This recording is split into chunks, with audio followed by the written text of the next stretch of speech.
thin blue line strikes again. It's everywhere. It's in large cities, Los Angeles, Detroit. It's in the smaller cities too. Town hall here.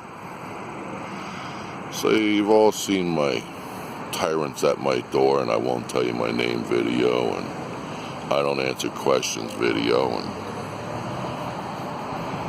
ratchet neighbor, and interview with Winston, the idiot. Well, while all of that was going on, and I knew this at the time, her brother was paying her rent for a while. Her brother bought her a car because she can't take care of herself. Then he stopped paying her rent when the rent went up. And then she didn't pay rent for 2.5 months. Didn't pay gas bill for 2.5 or more months. So it got shut off. No gas. No rent, car in her brother's name, and her brother's a cop. Her brother's a cop in this town. So, finally the sheriff evicted her, and I took a video of what it looked like, the aftermath of this, and I used the term loosely, woman moving out. Now she's back at her mommy's house. Ironically, about 3-4 blocks away from where she rented. So, the landlord wants to get her arrested and take her to court because it took the landlady like 2-3 weeks to clean up that mess and repaint everything that ratchet woman left behind. And she wants to take her to court for the money, take her to court for not being able to rent the place, take her to court for all the cleaning, press charges against her. But guess what? The thin blue line steps in. How does the thin blue line step in, you ask? Well, since her brother is lieutenant in this town, he couldn't do it, but he got some of his underlings to do it. To call up the landlord and try and not get her to press charges. To try and not get her to take her to court for 2.5-3 months rent at $1,300 or whatever it was a month rent. 3 months of $1,300. And the cleaning. So this cop gets his thin blue line buddies to call up the landlady to try and get her to not press charges. 2 times it was left on voicemail, which was pretty stupid. And 1 time they actually talked to the landlady. Yep, that's what happens. Yep.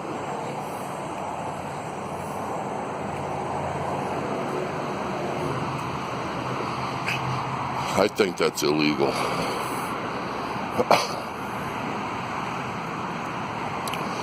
I told the landlady to let her lawyer hear the tapes, tell her lawyer what happened. This is, it's really not something that should be happening in a town of a little over 8,000 people. It's something that shouldn't be happening. So you can't do it because it's against the law or not right for you to do it. So you get some of your buddies in the police department to call up to get her to not press charges. Little tiny sleepy town where the thin blue line still exists and corruption and tyranny abound. I welcome any comments, any suggestions from our landlady, how she can battle back against this. I told her don't listen to him. She's not going to listen to him. She's going to do what she got to do to get her money. And that woman, and again I use that term loosely, that woman, and I know this is going to sound bad when I say this, but, and I don't mean it for the children's sake, but she hit the lottery.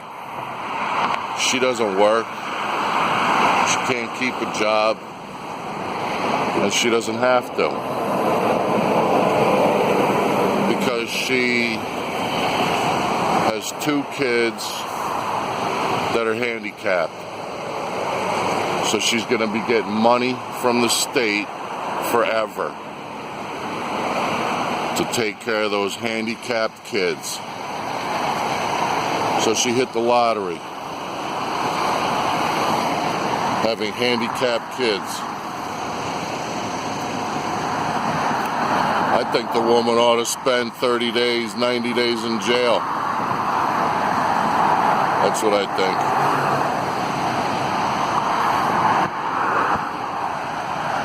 And something ought to be done with those police officers that called up to try and sway her and not have her press charges.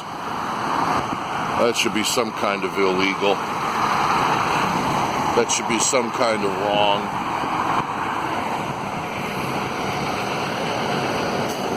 But that's the thin blue line. The thin blue line, even in a small town like this, of a little over 8,000 people. Way wrong.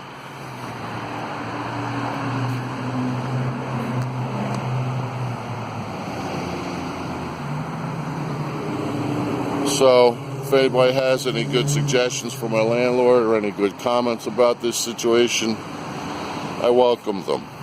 Thank you. The thin blue line. It does exist. Even in small town USA. Maybe more so.